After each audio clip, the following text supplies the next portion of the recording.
Radio Lab Chile, una radio que emprende.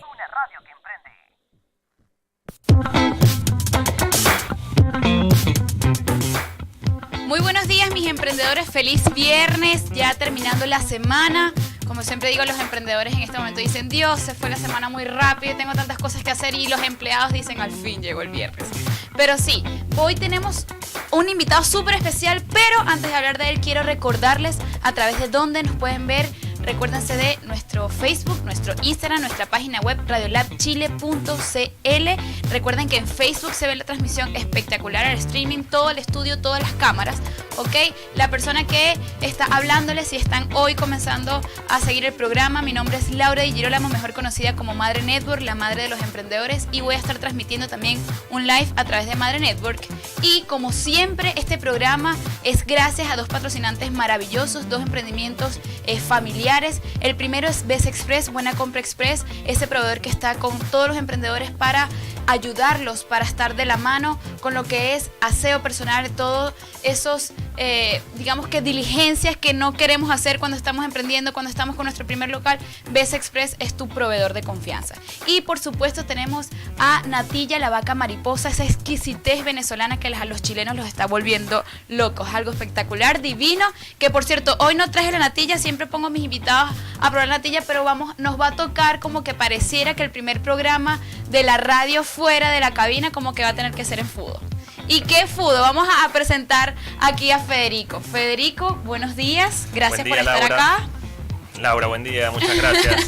Federico es el primer argentino que me toca entrevistar desde que estoy aquí en la radio, así que siéntete así como orgulloso. Siempre he estado con venezolanos y con chilenos. Sí. Federico, bueno, para antes de darte a conocer, voy a explicarte a ti y a todas las personas que nos están viendo un poco la dinámica del programa.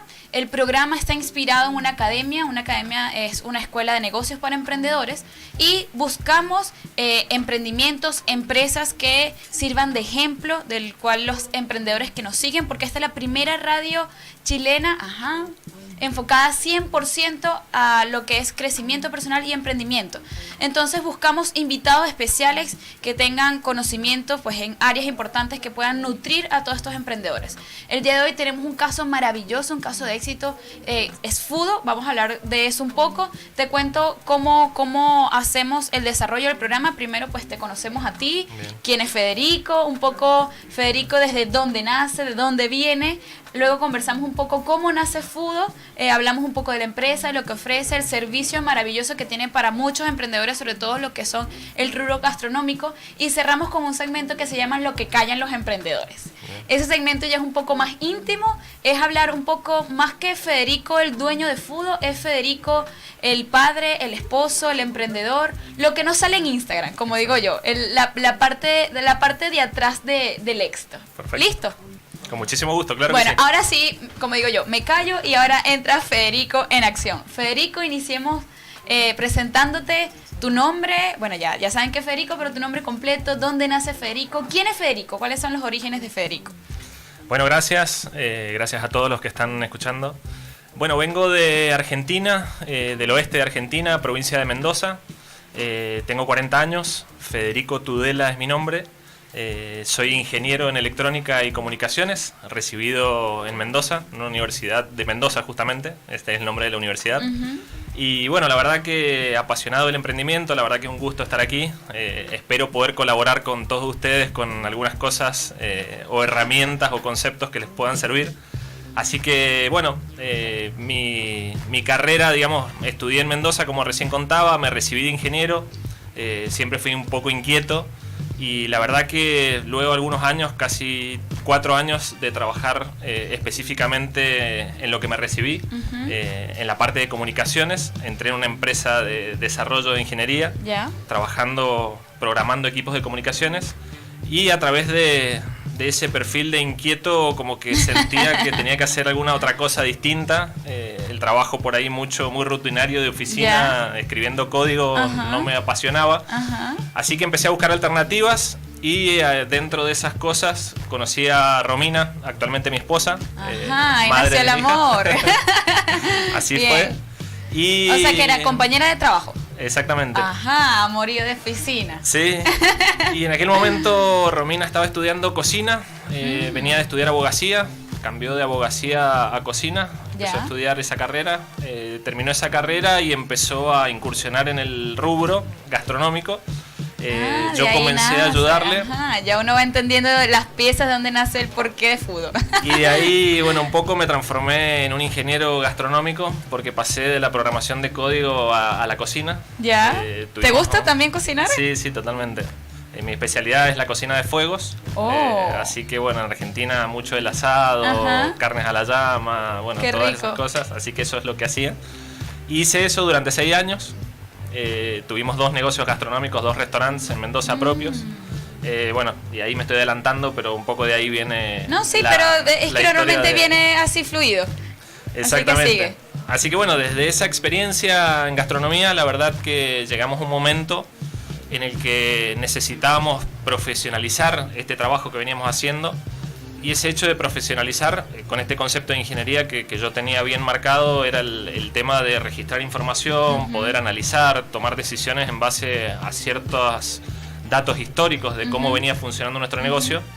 Llegó la necesidad de implementar un software, un sistema que nos ayudara a registrar toda esa información que generábamos en ese momento en estos 2 negocios gastronómicos que teníamos. Entonces, bueno, yo me encargué de hacer un relevamiento en el mercado de qué soluciones de software habían con las cuales me sentía más cómodo o identificado. Encontré una solución que parecía ser la más presente en el mercado. Compramos esa solución de software, la instalamos en uno de los negocios gastronómicos y nos dimos cuenta que, o sea, yo personalmente me di cuenta que había algo que no estaba bien, porque la instalación de este sistema fue compleja, luego la capacitación nuestra y de nuestro personal también fue compleja, nos llevó mucho tiempo.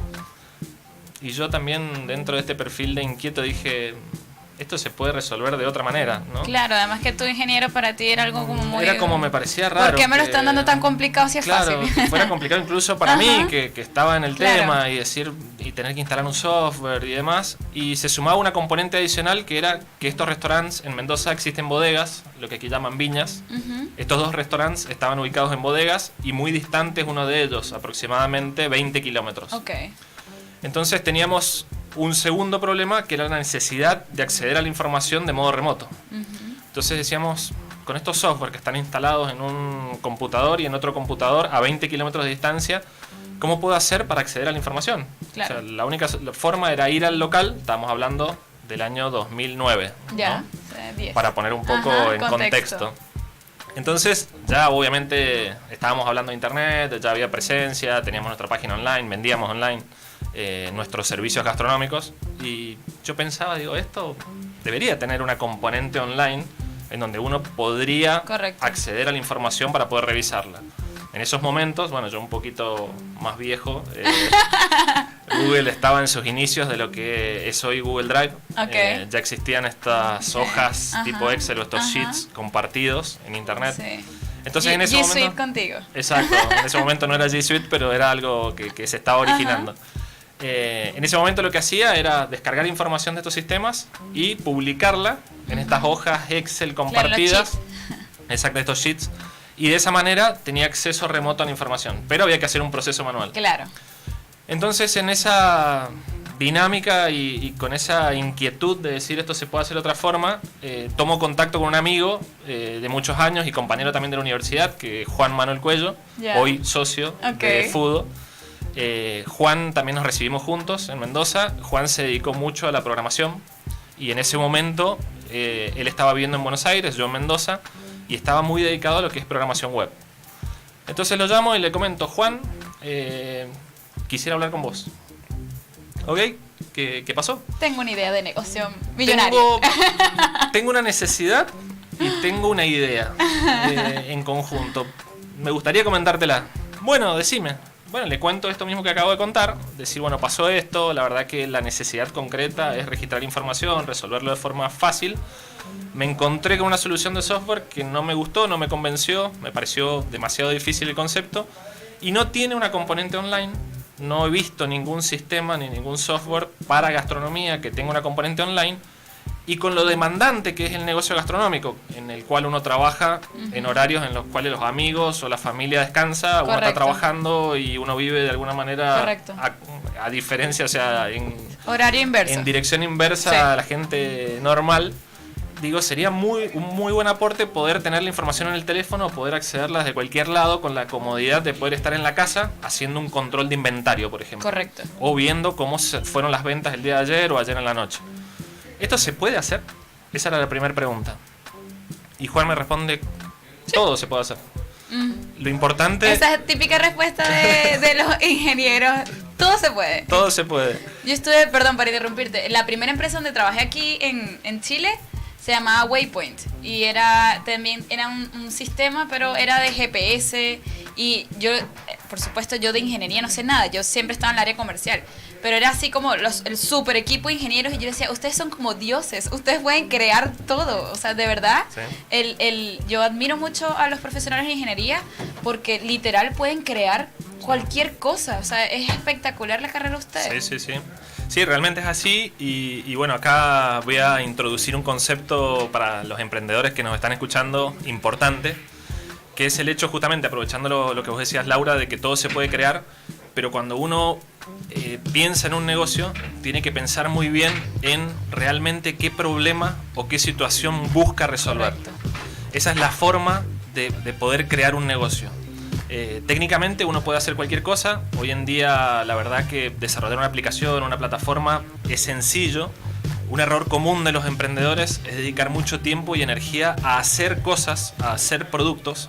Pero aquí justamente lo que me planteaba Juan en ese momento y que fue muy acertado, en donde empezamos a hacer un ciclo de iteración, era decir, bueno, Fede, está buena la idea, suena bien la idea, pareciera ser una oportunidad interesante para hacer algo, pero deberíamos validar realmente qué es lo que estamos resolviendo. Correcto. O qué es lo que estamos buscando resolver.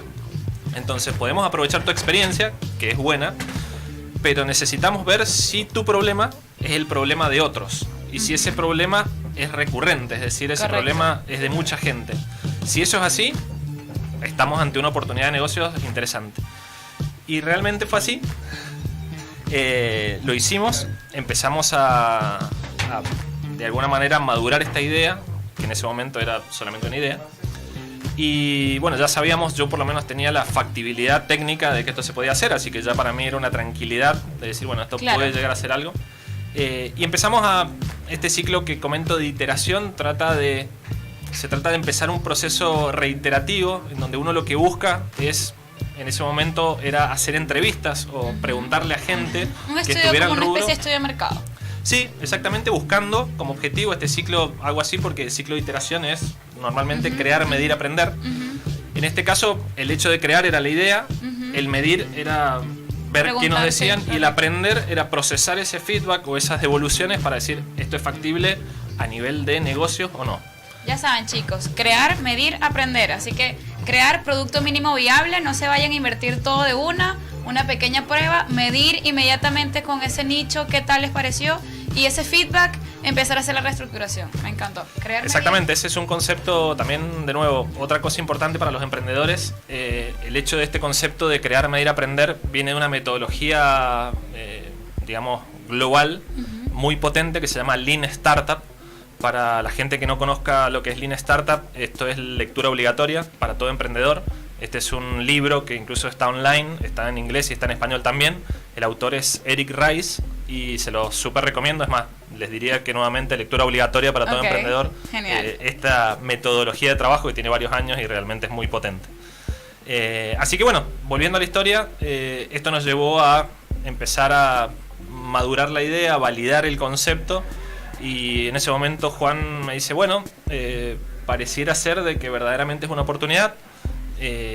Juan estaba trabajando en relación de dependencia, yo estaba con los negocios gastronómicos y tenía bastante trabajo con eso. Juan me dice, en este momento yo puedo dedicarle a esto 1 hora por día máximo, porque es el tiempo que dispongo. Correcto. Y yo era más o menos lo mismo, tenía por ahí más flexibilidad horaria, pero estaba con el foco puesto en otras cosas. Entonces empezamos como diciendo, bueno, vamos y veamos qué pasa. Veamos como una aventura hasta dónde llegamos con esto. Probemos qué pasa. Pasaron 6 meses, Juan logró desarrollar una versión de lo que es hoy el sistema que tenemos, que ahí comento un poco más para que se entienda la idea. Fudo, que originalmente se llamó iRestO, este era el nombre original hasta el año pasado, en el cual cambiamos a Fudo. Esto después les cuento, pero fue por un tema ya de nuestra etapa de expansión, nos encontramos con un conflicto de marca y tuvimos que hacer un cambio de marca. Pero esto nace como iRestO, luego pasa a ser actualmente lo que es Fudo. Esto se trata de una plataforma online para la gestión de negocios gastronómicos. Es un software full online que se utiliza desde cualquier navegador de internet, no requiere la instalación de software, es muy fácil de utilizar y que está concebido en un modelo de negocios que se denomina SaaS, que significa Software as a Service, es decir, software como servicio, en donde la particularidad de este modelo de negocios, muy común en los negocios digitales, es que el modelo de ingresos es un modelo recurrente, es un modelo de suscripción mensual, es decir, la empresa recibe ingresos a través de suscripciones o pagos mensuales. Correcto. Este es el modelo SaaS. Así que de eso se trata Fudo. Y ahora volviendo a la historia, luego de ese tiempo en el cual teníamos una primera versión, venía la etapa de validación ahora ya de la experiencia de usuario. Es decir, bueno, tenemos algo mostrable. Este MVP, digamos, el producto mínimo viable famoso, correcto. Era esto que hicimos, era algo feo, lo tengo que reconocer, era un software muy feo a nivel estético. Pero lo que querían medir era qué tan eficiente era. Era feo, pero funcional. Correcto, funcional, básico. Esa es la palabra. Entonces quisimos llevarlo a manos de usuarios y ver qué pasaba. Eso no fue fácil, la verdad que se los cuento como experiencia, esto era salir a caminar, a golpear o pedir prácticamente por favor a dueños de negocios gastronómicos que probaran este sistema. ¿Y eso inclusive lo ofrecían gratis y todo? Sí, totalmente. Sí. Y a pesar de eso la gente no estaba muy... Y el costo de cambio, o sea, nuestro target en ese momento era lo que nosotros llamamos al día de hoy siempre el lápiz y papel. O sea, fuimos a atacar a gente que normalmente de cafeterías que estaban con su cuaderno anotando y nosotros veníamos a ofrecerle una solución tecnológica. Entonces, mucha resistencia al cambio. Era resistencia al cambio, pero era mucho valor. Por el hecho de que la persona que anotaba en el cuaderno, nuestro pitch decía que si utilizaban nuestro sistema o nuestra plataforma, iban a poder tener registros históricos de información que a ese momento para ellos eran hojas de ese cuaderno, que ese cuaderno se podía manchar, se podía perder. Total. En este caso, desde su casa, iban a poder ver cuánto vendieron, qué es lo que vendieron, qué no vendieron, cuál fue el volumen de ventas diario, por lo menos. Que en ese momento para esa persona era sumar una columna de ese cuaderno. Sí, terrible. Entonces... terrible pero frecuente y todavía lo vemos. Sí, totalmente, sí, totalmente. Incluso esto para los emprendedores gastronómicos es muy común al día de hoy pensar en que con un cuaderno o con una hoja de Excel se puede llevar adelante un negocio gastronómico.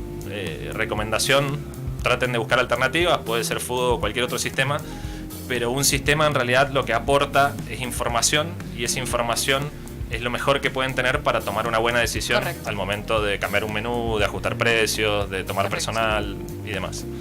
Así que bueno, ese desafío, para no perder el hilo de la conversación, era probar si esta gente, cuál era la devolución o el feedback de esta gente que estaba probando ese sistema aún feo pero funcional. Y bueno, empezaba este ciclo nuevamente de iteración, de decir, bueno, qué nos decían, qué nos faltaba, qué teníamos que ajustar, qué cosas iban a usar, qué cosas no iban a usar. Esto nos llevó prácticamente un año.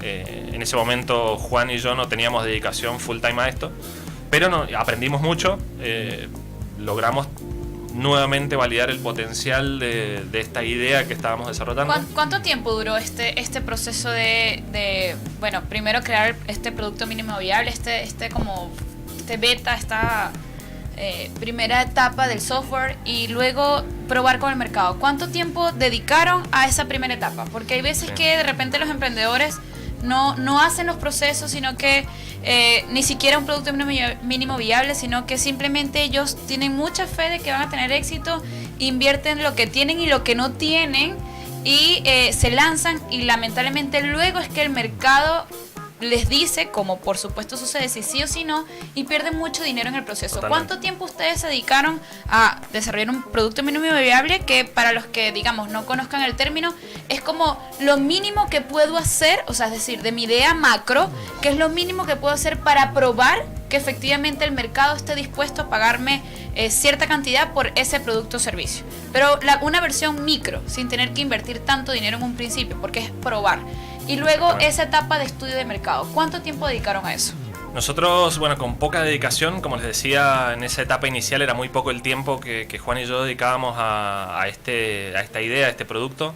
La verdad que la primera etapa de desarrollo fue casi un año, diría que fue un año. La idea comenzó a mediados del 2011 y recién a mediados del 2012 teníamos algo como para mostrar. Luego usamos un año más. O sea que el primer año fue solo para crear el producto mínimo viable. Genial. Sí, con muy poco tiempo y... O sea, cuando digo genial es como para evaluar que al final lo que estamos... el programa de hoy es un programa muy especial porque, como lo llamamos, es un caso de éxito, ¿no? Entonces, como de una u otra forma, los emprendedores que están comenzando, que nos están escuchando, es para que vean lo que, o sea, qué pasos siguieron, o qué estructura hizo, cuál fue ese truco o esa magia que hizo una empresa como Fudo para tener hoy el éxito que tuvo. Y lo principal, por lo que estamos viendo, es dedicarse el tiempo necesario para crear un producto mínimo viable sin invertir mucho dinero, pero poder medir en el mercado. Y ahora viene la siguiente fase: ¿cuánto fue ese estudio de mercado? ¿Cuánto tiempo se destinó? Sí, ¿A dar gratis? Porque es dar gratis. Sí, totalmente. Solo para que el mercado evalúe si le gusta el producto o no. Sí, nosotros necesitamos validar también un concepto más, que es lo que se llama tracción. La atracción de un producto o un servicio significa, yo lo llevo siempre al ejemplo de la pesca, ¿no? A mí me gusta pescar, es una de las cosas que ahora no hago mucho, la verdad que hace tiempo que no lo hago, pero me encantaría tener el tiempo para poder hacerlo, ya lo voy a poder hacer. Yo digo, es como pensar en ir a pescar a un río que uno no sabe si tiene peces o no. Entonces, en este proceso nosotros queríamos asegurarnos de que ese río tenía peces, de que habían peces en ese río para ir a pescar y tener probabilidades de poder obtener un pez a través de la técnica de pesca. Esto es lo mismo, o sea, nosotros estábamos pensando en un producto y queríamos ver si habían consumidores o si habían clientes para ese producto. Entonces, es decir, ¿tiene sentido hacer un producto cuando uno no sabe si hay clientes para ese producto o uno está tratando de crear una necesidad que no existe? Correcto. Entonces, ahí es un error muy común, es decir, yo quiero cambiar el mundo, está bien, pero el mundo está compuesto de seres humanos y los seres humanos tienen comportamientos que responden a patrones y esos patrones son muy fuertes. Entonces uno debe tomarse el tiempo necesario para validar verdaderamente si hay potencial, hay tracción, hay mercado para ese producto o servicio que yo estoy creando. Entonces, superando el año, en donde tuvimos este desarrollo de producto, pasamos a la etapa en concreto de esto, de validar si había mercado, si había tracción, qué potencial, qué volumen de ese mercado podíamos capturar con este producto que termina siendo un servicio. Entonces el paso siguiente fue invertir algo de dinero en hacerlo un poquito más bonito, porque si íbamos a mostrarlo, íbamos a querer hacer este proyecto, decíamos, Juan, todo bien, pero la verdad que está feo. Y bueno, apareció Pablo, que es hermano de Juan, es diseñador, la verdad que hizo un aporte gigante en su momento. Tomamos algunos ahorros de parte de Juan, parte mía, y dijimos, bueno, Pablo, te podemos ofrecer esto, es lo que hay. Pablo dijo, también se entusiasmó con el proyecto, dijo, me interesa, vamos para adelante. Hizo una interfaz del sistema que la verdad fue el primer gran salto que tuvimos, porque se veía bonito y ya era mucho más mostrable. Ya no era nada más práctico, sino lindo. Y ahí les diría que dedicamos un año más con ese sistema un poquito más bonito, muy básico, a seguir iterando y a seguir validando el potencial de esto. En ese segundo año ya empezamos a trabajar en lo que era la estructura o cuál iba a ser el modelo de negocios de esta empresa en concreto, y sobre todo el famoso pricing, es decir, cuánto cuesta este producto o servicio, que es una pregunta difícil, es una pregunta compleja que requiere tiempo, que requiere dedicación para poder resolverla, porque decir, bueno, ¿cuánto voy a cobrar por esto? O sea, y uno cuando crea algo en lo cual en ese momento no había otro producto similar en el mercado, es decir, que no teníamos una referencia de decir cuánto vale un software online para negocios gastronómicos. O sea, que podríamos decir que ustedes fueron los pioneros realmente de este tipo de software. Sí, la verdad que en ese año no veíamos, o sea, nosotros permanentemente buscábamos online referentes o competencia, y la verdad que competencia directa específicamente en nuestro segmento no había. Obviamente sí habían sistemas online para retail, sí habían sistemas online para grandes compañías, sobre todo en la parte de management, más de CRM, ya existían, pero específicamente para el sector gastronómico no, y no encontramos un competidor directo en ese momento en Latinoamérica. Entonces dijimos, bueno, o estamos haciendo algo muy raro, que nos puede ir muy mal, o estamos haciendo algo que puede estar buenísimo y que puede ser súper interesante. Afortunadamente fue más para el segundo lado que para el primero. Pero sí da ese miedo, porque si nadie lo ha hecho, ¿será que entonces no es rentable? ¿Será que genera dudas y también uno en esa etapa busca mucho feedback de otros emprendedores o de otras empresas que están en estadios parecidos, donde decir, bueno, ¿qué les parece? Estamos con esto. Entonces, esa es otra cosa que les recomiendo. No tengan miedo a comentar. Al contrario, hoy afortunadamente yo veo el entorno del emprendedorismo mucho más evolucionado, mucho más abierto. En ese momento nos encontrábamos con Juan en un entorno bastante más cerrado, bastante más conservador, en donde la gente le daba miedo compartir una idea por el miedo a que alguien la copiara. Sí.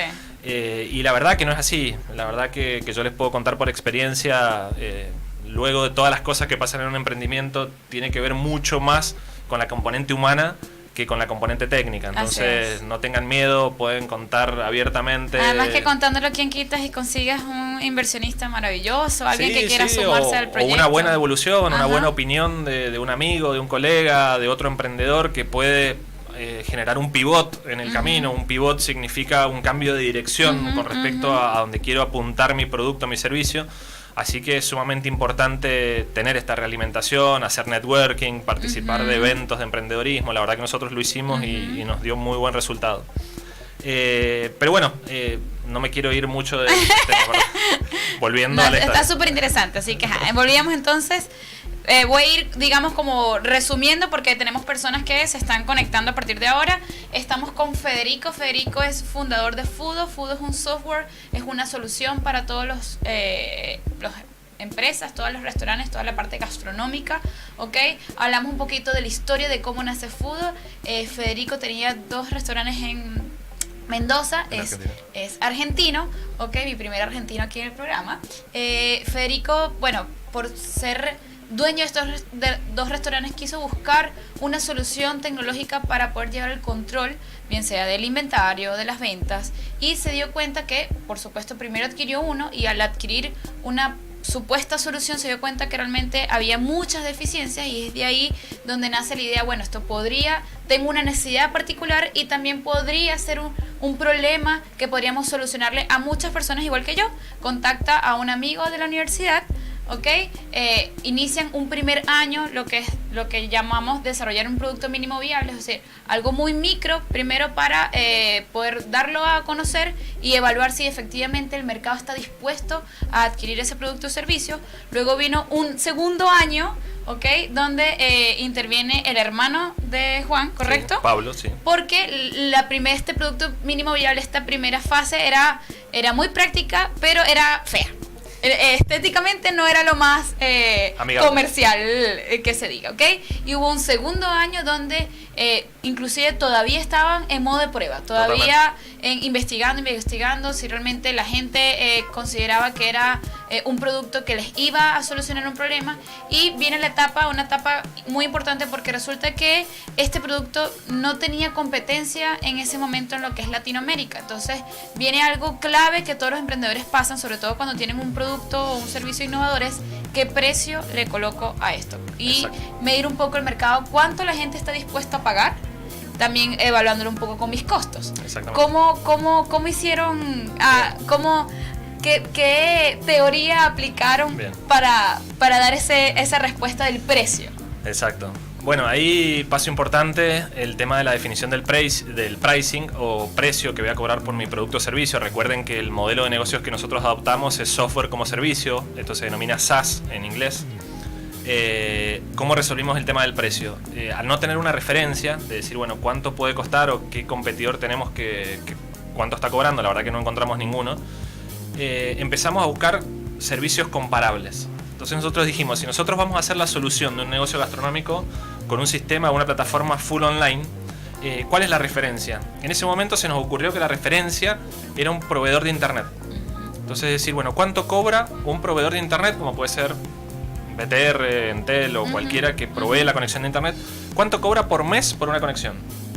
Entonces dijimos, bueno, pesos chilenos al día de hoy, una conexión a internet puede costar entre 25.000 o 30.000 pesos chilenos. Bueno, nosotros nos consideramos un servicio similar a lo que puede ser una conexión a internet, porque somos online, estamos dando este servicio, nos parece un precio razonable.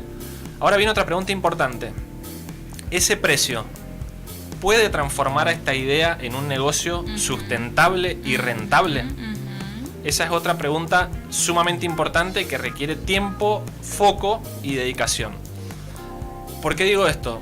Porque volvemos de nuevo al modelo de negocios. Ese modelo de negocios SaaS en ese año 2012, 2013 era un modelo de negocios muy incipiente. Hoy, para que tengan una dimensión de lo que es el modelo de negocios SaaS, es el modelo que hoy utiliza Netflix, es el modelo que hoy utiliza Spotify. Son plataformas muy conocidas, muy difundidas. Hoy es fácil hablar de SaaS. En ese momento ni Netflix ni Spotify existían, para que tengamos un contexto. YouTube no era lo que es hoy. Google tampoco era lo que es hoy. Entonces, el SaaS era como un modelo de negocios muy presente en Estados Unidos para algunas empresas grandes que estaba funcionando. Habían pocas experiencias en Latinoamérica, pero era un modelo que estaba muy bien definido. Era un modelo que en los libros uno ya podía encontrar información de qué se trataba y cuáles eran las métricas que respondían a ese modelo de negocios. Entonces, en ese momento empezamos a incursionar, como les decía hace un ratito, en el mundo del emprendedorismo. Con Juan empezamos a buscar gente que nos pudiera ayudar con conceptos o con experiencias que nosotros no teníamos en esto del emprendedorismo.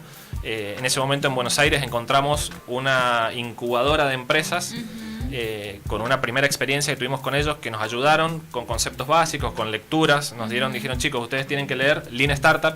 Fue el primer libro que yo les recomendé hace un ratito. Fuimos y lo leímos. Después nos dijeron, tienen que leer este otro libro. Fuimos y lo leímos, empezamos a interiorizarnos y empezamos a hablar de esto del modelo de negocio SaaS. Decimos, bueno, chicos, este modelo de negocio que ustedes tienen parecen tener un negocio interesante, pero tienen que estudiar el modelo. El modelo responde a métricas básicas, y una de las métricas básicas que ustedes tienen que pensar en este modelo de negocios es el famoso costo de adquisición. Que a nivel de métricas es lo que yo veo hoy en día a día, es el CAC, que significa en inglés el Cost to Acquire Customers, es decir, costo de adquirir clientes. Y esa es una métrica clave porque termina también muy relacionada al precio, por esto lo comento, porque es ponerse a pensar cuál va a ser la forma en la que yo voy a adquirir clientes y cuánto voy a invertir, cuánto me va a costar cada uno de esos clientes. Y qué relación tiene ese CAC con lo que llamamos hoy el ticket promedio o el average, es decir, el promedio, que en ese caso era el valor, si lo trasladamos a pesos, digamos 30.000 pesos para hacerlo más fácil. ¿Cuál es la relación del CAC al ticket promedio, que en ese caso eran 30.000 pesos? Es decir, en un modelo SaaS de abono recurrente, esa persona me va a pagar mes 1 30.000, mes 2 30.000, mes 3 30.000, mes 4 30.000, y teóricamente va a vivir su tiempo de vida pagando 30.000 pesos por mes. Si es que yo no hago nada para desarrollar a ese cliente. Eso es expansión, pero eso ya lo vamos a ver más adelante. No me quiero... O viceversa, o también mantenerlo, porque es un mantenerlo tema... o se podría contraer también. Depende cómo yo le dé forma a mi modelo, pero lo ideal sería que por lo menos ese ticket, ese valor de suscripción con el que ingresa, sea con el que se mantenga. No es lo ideal, es lo normal. Lo ideal sería que ese ticket con el que ingresa se expanda, es decir, que crezca. Pero bueno, vamos para no perder la idea, decir, ese costo de adquisición, ¿qué relación tiene con lo que yo voy a cobrar? Yo voy a cobrar 30.000 pesos chilenos. Bueno, ¿cuánto puedo gastar en adquirirlo? Y voy a gastar 100.000 en adquirir un cliente. ¿Por qué? Porque voy a hacer ciertas acciones de marketing, porque voy a gastar tanta plata en salir a caminar, a visitar, a reuniones y demás. Yo voy a estimar un presupuesto. Y ese presupuesto mensual lo voy a dividir en la cantidad de conversiones en ese mismo periodo, en ese mismo mes. Entonces digo, bueno, voy a arrancar el mes de marzo. ¿Qué presupuesto tengo para invertir? En ese momento era 0. Pero bueno, todo esto era matemática y era una hoja de papel, así que nada. Decíamos, bueno, voy a invertir $1.000. Mentira, no lo teníamos. $1.000, bárbaro. ¿Cuántos clientes vamos a adquirir en el mes? Y vamos a adquirir 10. Bueno, 1.000 dividido 10 nos daba el costo de adquisición por cliente en ese momento. Ahora, esos 30.000 pesos chilenos, ¿cuánto representan en dólares? Y son, no sé, $10, por hacerlo fácil. Bueno, si teníamos un costo de adquisición de $100 y teníamos un abono recurrente de 10, eso significaba que ese cliente iba a tener que vivir 10 meses para nosotros recién recuperar la inversión de ese cliente. Correcto. Entonces, fíjense, esto que les estoy contando, cómo es el análisis que uno debe hacer para poder definir su precio y su modelo de operación. Esto es un error muy común en los emprendedores, en donde dicen, no, yo voy a invertir $500 en redes sociales, voy a invertir $1.000 en fuerza de venta, vamos a salir y vamos a conquistar el mercado. Y hay mucho entusiasmo, que eso es lo que sobra en el emprendedorismo, pero después viene la realidad, que es muy dura, y la verdad... ¿Cuándo recupero toda esa inversión? Requiere de análisis, requiere de planificación, porque si no uno después choca contra la pared fuerte, y la verdad que lamentablemente es lo que pasa con muchos emprendimientos, donde no hay una buena planificación y luego es difícil recuperarse cuando uno comete un error importante. Entonces, ahora, te hago una pregunta con ese modelo de negocio como de suscripción, de mensualidades. Por supuesto, el que dice, el que puede o tiene la posibilidad de cobrarle a sus clientes de forma mensual, también tiene el miedo de qué pasa si al mes 5 él decide no seguir conmigo. Bien. Y yo tenía presupuestado que al mes 11 es que comienzo a ver fruto. Exactamente. ¿Cómo calcular eso? Sí. ¿Cómo medir eso? Bueno, ahí sumo una métrica, es buena la pregunta, y esta es otra métrica de esa persona cuando decide no continuar con el servicio. Eso técnicamente se llama churn. El churn o churn rate, ese es un término que lo van a ver mucho en las métricas SaaS, es la tasa de abandono. Como esto es un modelo de suscripciones, un modelo de abono recurrente, el churn en algún momento viene. Claro. Es decir, los clientes no son para siempre y ningún producto o servicio es para siempre. Eso ténganlo en cuenta. Normalmente un emprendedor piensa, no, una vez que yo adquiero un cliente, el cliente se queda conmigo hasta el último día. Mentira, eso no pasa. Entonces ese churn, ¿cómo lo puedo prever? Uno lo puede calcular y lo puede estimar, porque eso existe. Eso se mide en un porcentaje, en negocios SaaS normalmente se mide mensualmente, y eso es un porcentaje de mi base activa de clientes. Es decir, en el mes de febrero, yo por ejemplo en este momento tengo que reportar la métrica de churn del mes, o sea, todas las métricas SaaS, pero dentro de ellas las métricas del churn del mes de febrero. Entonces lo que hago es tomar la cantidad de clientes al inicio del mes de febrero y luego tomar la cantidad de clientes que en el mes de febrero se bajaron, es decir, anularon su suscripción. Y calculo la relación de esos clientes que se fueron versus los clientes activos al inicio del periodo, y eso me da un porcentaje. Ese porcentaje puede ser, por ejemplo, del 3%. 3% es un valor normal, es un valor alto, estamos hablando de churn mensual. Correcto. 3% es un valor alto, aceptable dentro de un modelo de negocio SaaS que está funcionando más o menos bien, pero mejorable. O sea, uno podría esperar un churn de 2% o menos del 2% sería ideal. Pero con un churn de 3%, ya teniendo la métrica, uno puede funcionar. ¿Qué significa ese churn de 3%? Eso significa que en modo anual, si esto es mensual, el 36% de mi revenue, de mis ingresos, los voy a perder en churn. Correcto. Eso yo lo puedo calcular en porcentaje y lo puedo calcular en dinero. Es decir, cuánto dinero yo sé con esta performance que tengo actualmente que voy a perder en el año en churn, que no lo puedo evitar, o sí, o por lo menos lo puedo gestionar. Pero es una métrica muy importante y que justamente responde a lo que vos decías, es decir, bueno, yo tengo esa expectativa de que el cliente se va a quedar conmigo 12 meses, que es lo que yo necesito para recuperar la inversión del CAC, costo de adquisición, y resulta que a los 5 meses se va. Atención, eso pasa. Y eso es un costo hundido, eso es un costo irrecuperable de la empresa. Eso es una inversión que hizo la empresa en adquirir un cliente y por algún problema o por algún motivo esa persona se fue y yo no logré hacer a ese cliente rentable.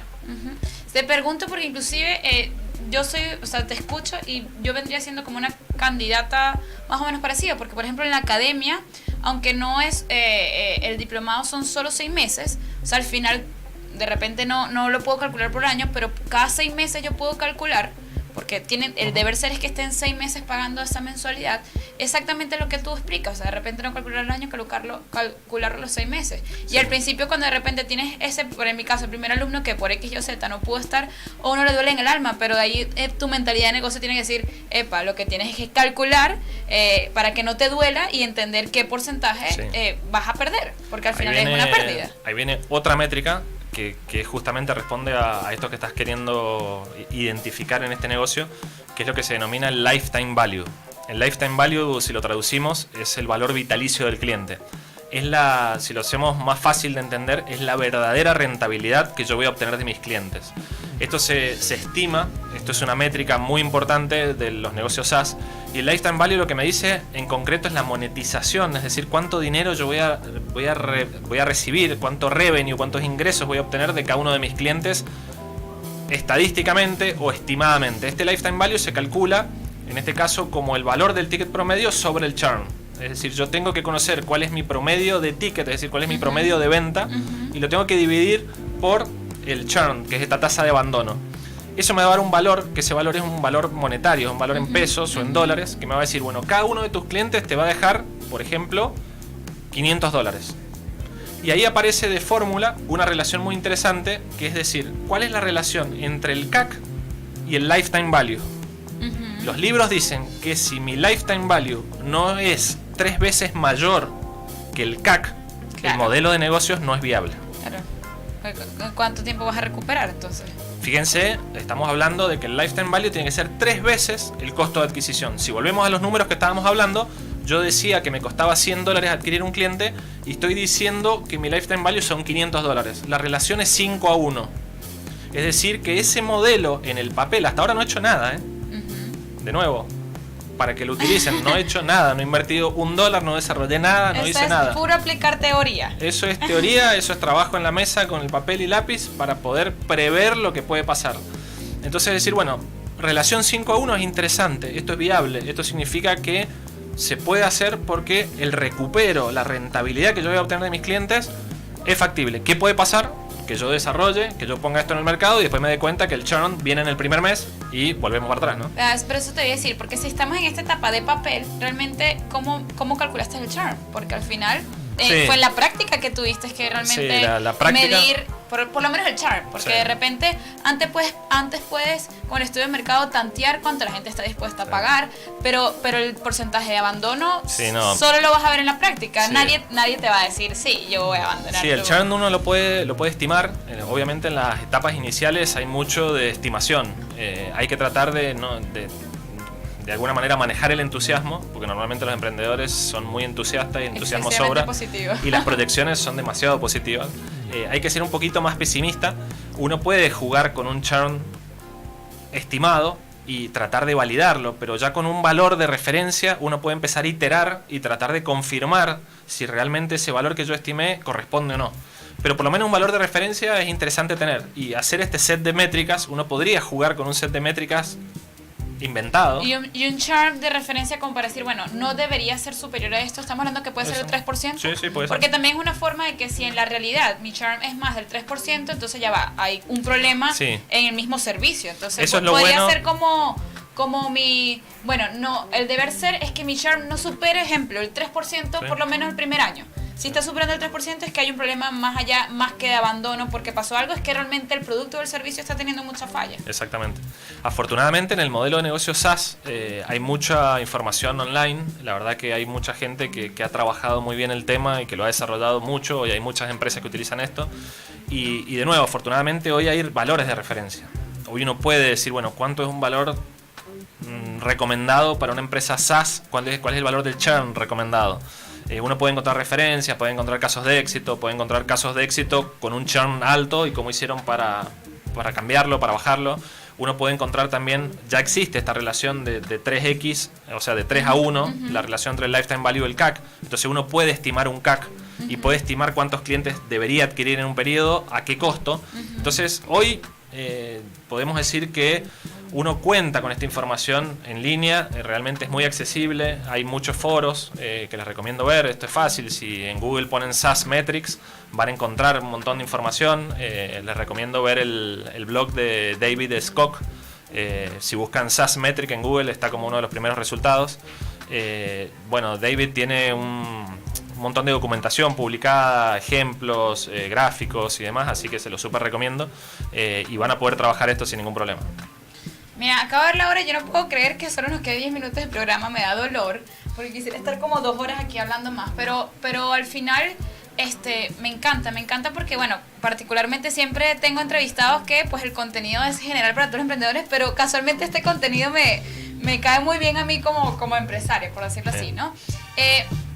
Quiero definitivamente primero en vivo hacerte una invitación a la academia. Creo que es un tema súper importante, súper nutritivo, que aunque efectivamente hay mucha literatura, mucha información en internet creo que hay pocas personas que a nivel del emprendimiento que está comenzando esté de una u otra forma dando este tipo de información, y creo que es una información clave porque, por ejemplo, en mi caso mucha gente me decía, Laura, pero un programa de 6 meses, independientemente de que el por qué sea un tema por el contenido a favor del emprendedor, también como modelo de negocio yo también investigué un poco y es mucho más rentable, o por lo menos yo lo vi así, que es asegurarse, entre comillas, por supuesto, una tasa de abandono, que durante 6 meses tú vas a tener un ingreso, es decir, que yo voy a tener una inversión de una venta, pero tengo 6 meses, en mi caso, asegurado ese retorno, a estar tener que vender todos los días y mañana volver a tener que vender y mañana volver a tener que vender. Entonces hay un tema más en estos modelos de negocio, más de postventa que de venta. O sea, es un trabajo bastante de postventa, ¿no? Inclusive cuando llegué aquí a Chile, mi primer trabajo, yo estaba en la parte de postventa y era un concepto muy parecido. Era igual, era un servicio, era también un software, claro, era un tema de GPS, era otro tipo de servicio, pero me encantó ese concepto, lo viví primero como empleada, de dedicarte más al postventa que a la venta. Sí. O sea, la venta va a ser cada cierto tiempo. Sí, aquí hay en el modelo SaaS, para confirmar esto que comentas, hay 3 pilares en el modelo SaaS, que esto es regla general. El modelo SaaS subsiste y es factible cuando uno puede adquirir bien, retener bien y monetizar. O sea, los 3 pilares del modelo SaaS son adquirir, retener y monetizar. Adquirir significa buscar la manera, con un buen costo de adquisición, de adquirir con un buen porcentaje de efectividad un buen volumen de clientes a un costo, a un CAC razonable. Eso es adquirir. Retener significa que el lifetime value, esta métrica que hablábamos recién, sea lo más grande posible, es decir, que el cliente mantenga la relación con nosotros el mayor tiempo posible, y eso nos genera un abono recurrente. Y el monetizar significa que el cliente que ingresó pagando 30.000 pesos mensuales, la empresa desarrolla acciones para que ese cliente pague 30.000 los primeros 3 meses, luego pague 40, los próximos 6 meses pague 50 y termine pagando 60. Eso se llama expansión, y eso puede generar lo que se llama churn negativo, que es generar dinero incremental en la base de clientes activos para compensar el dinero que pierdo naturalmente por churn. Entonces, cuando yo hago eso, complemento en dinero lo que pierdo con churn con lo que expando en mi base de clientes activos. Sería un segundo proceso comercial de postventa para compensar los dólares o el dinero que ya estoy perdiendo por churn y que voy a perder lamentablemente. Y por ejemplo, ¿qué consejos das tú para hacer esta expansión? O sea, porque de una u otra forma también está el tema de que el consumidor dice, bueno, comencé pagando 30 y ahora estoy pagando 100. ¿Qué pasó aquí? O sea, es algo como que hay que ser muy sutil, muy de forma progresiva, porque más bien puede asustar al consumidor o al cliente. Esto es un proceso combinado. Esto se llama lo que nosotros llamamos el desarrollo de la relación con los clientes. Esto es lo que sucede desde el momento de la conversión, es decir, el momento que un prospecto pasa a ser cliente, que paga la primera suscripción. A partir de ahí se desarrolla lo que es la línea de vida, lo que sería el sendero de la relación con el cliente. Eso es una metodología que desarrolla la empresa, en donde define cómo va a ser la relación con sus clientes. Es decir, por ejemplo, qué pasa en el primer mes, qué pasa en el mes 3, qué pasa en el mes 6, cuáles son los disparadores y cuáles son las conductas de este cliente que me van a permitir hacer ciertas acciones buscando expansión o simplemente buscando retención, buscando cercanía. Okay. Acuérdense que acá estamos trabajando sobre los 2 pilares que comenté recién, que son retención y monetización. Correcto. Normalmente la monetización no es agresiva. Y a nivel comercial siempre recuerden que es más fácil venderle a un cliente que a un no cliente. Entonces mucha gente por ahí desperdicia esta oportunidad de hacer este segundo proceso comercial, que es vender a gente que ya confía en nosotros, que ya conoce nuestra marca. Así es. Es mucho más fácil que hacerlo a un no cliente. Claro, si lo hiciste bien, hay una alta probabilidad que te recompre y se mantenga a captar a alguien nuevo. Este proceso comercial es puramente inbound, o sea, con esto lo que quiero decir es que es puramente de contenido, es decir, que yo no voy a hacer una venta del tipo push, o sea, que yo voy a presionar al cliente para que me compre, sino que al revés, va a ser una venta de tipo pull, en donde yo voy a generar valor, voy a generar cercanía, y normalmente la venta se va a estar concretando normalmente de que el cliente me diga, quiero adquirir esto otro. ¿Qué más tienes? ¿Cuándo haces otra cosa? ¿Cuándo me ofreces Si eso está bien trabajado, esto va a pasar. Va a ser un tipo de venta pull, no push. O sea, push es la venta tradicional, es la venta forzosa, es la venta en donde yo empujo a la persona a comprar. La venta pull es una venta con una componente inbound, es decir, que el consumidor se acerca a mí para adquirir productos adicionales o incrementales sobre lo que tiene. Maravilloso. siguiendo esta estrategia de más de inbound marketing, Federico, ¿qué consejo le da a Laura como academia o a todas, digamos, porque ya la conversación se ha ido a un ejemplo maravilloso de todas estas empresas con un modelo SaaS particularmente, ¿no? Hay un tema de bastante inversión en marketing para que el consumidor venga a mí. Ya luego viene un trabajo de postventa y de mantenerlo para hacerlo crecer en el tiempo. Pero cuando hablamos de inversión, Fudo como empresa, ¿dónde invierte más? ¿Qué porcentaje le da Fudo? O sea, de este ingreso mensual, nosotros destinamos tanto porcentaje a cuáles canales de mercadeo, bien sea offline o online. Bien, nosotros surgimos del primer día con un concepto de comercialización full online.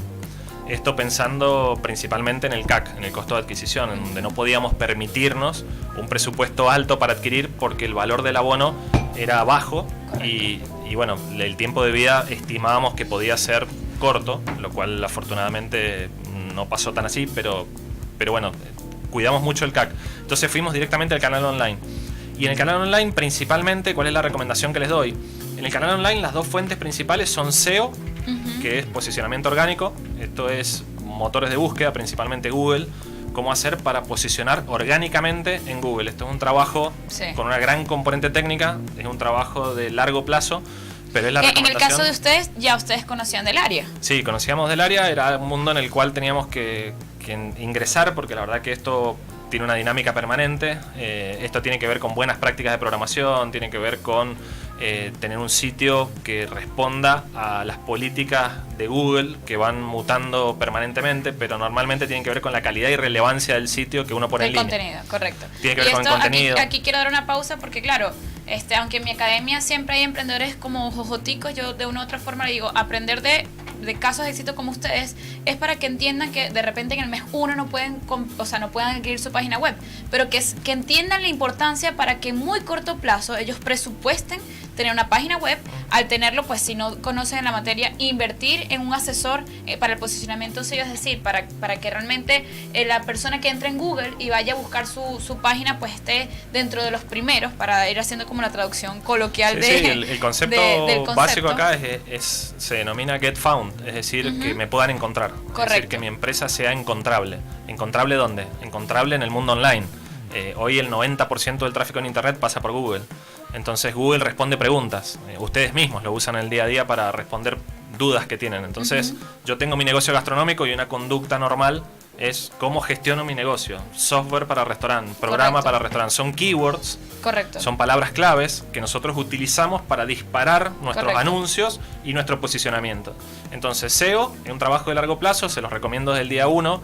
Hoy tener presencia online es fundamental. Y lo siguiente es SEM. ¿Qué significa SEM?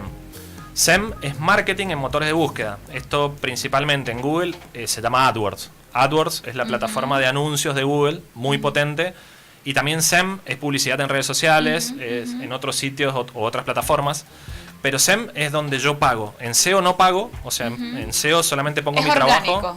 Es orgánico, pongo mi trabajo, mi conocimiento o el conocimiento de un tercero para posicionar dentro del ranking de Google. Eso es SEO. Lo que es SEM es pagar para aparecer en anuncios. Funciona muy bien, pero siempre es un complemento. O sea, no se puede vivir solamente de SEO, o sí, depende del trabajo que uno haga bien. Es más lento, es muy potente, es muy bueno tener un buen SEO, pero SEM es el complemento, es la fusión. O sea, la estrategia nuestra siempre fue SEO más SEM. Entonces nosotros el día 1 empezamos con SEM, porque era lo más fácil y rápido, pagamos y estamos. Y al mismo tiempo empezamos con SEO, pero esto empezó acá, relación aquí arriba SEM, y esto fue subiendo.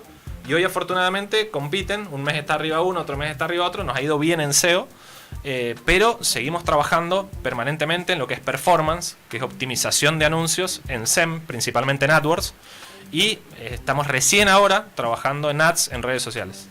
Perfecto, mira, qué maravilloso. Yo creo que, reitero, te voy a hacer una invitación, si no yo creo que el primer programa en la calle va a ser en las oficinas de Fudo. Hay un contenido maravilloso, porque como te digo, aunque en la academia y principalmente los emprendedores que nos ven están de una u otra forma, iniciando en este camino del emprendimiento, es importante aprender de casos de éxito para que prioricen, para que digan, bueno, de todas las cosas que tengo que invertir, fase 1, fase 2, fase 3, pues aquí destacamos la primera fase del tiempo necesario para desarrollar un producto mínimo viable, el tiempo necesario para hacer un estudio de mercado, y luego es que empiezo con las inversiones. Y bueno, aquí hablamos de un negocio con un modelo de negocio de redundancia SaaS, es decir, de suscripción, de mensualidades, donde por supuesto tiene mucha importancia la parte postventa, la parte hay que hacer bastantes análisis, hay que sacar bastantes cálculos, y por supuesto en la parte de marketing, que ustedes invirtieron en todo lo que es SES y SEO, para, por supuesto, por el tema de la página web. De verdad que estoy súper contenta. Me gustaría cerrar, bien, Federico, no puedo creer que se fue una hora, pero con un último consejo. Vamos a enfocarlo esta vez, un tips para las personas que tienen este modelo de negocio SaaS o que lo tienen pensado aplicar. Un último consejo de un segundo. Bien, perfecto. Foco. El principal concepto es foco. Normalmente el emprendedor se dispersa, quiere hacer muchas cosas, y lo que les puedo recomendar en concreto es que se enfoquen en un tema concreto, si son métricas, si es posicionamiento, si es marketing, si es ventas, pero foco en el producto o servicio que tengan. Bueno, maravilloso, gracias por estar aquí. Recuerden que nuestro programa es patrocinado por La Vaca Mariposa, esa natilla, eso exquisito de Venezuela que está dándose a conocer aquí en Chile. Y por supuesto, BES Express, Buena Compra Express, ese proveedor de confianza para ti, proveedor cuando tengas ya tu primer establecimiento físico, es tu proveedor de todo lo que temas aseo y cuidado personal. Muchísimas gracias por estar aquí, fue maravilloso este programa. Nos vemos el lunes con nueva programación. Ya recuerden, Fudo, la página fu.do.cl. No, fu.do solamente. fu.do, ya, Fudo. Y por supuesto en las redes sociales, Social Fudo, ¿correcto? Exactamente. Nos despedimos de Radio Lab. Chao, chao, nos vemos el próximo lunes. Chao, chao. Radio Lab Chile, una radio que emprende.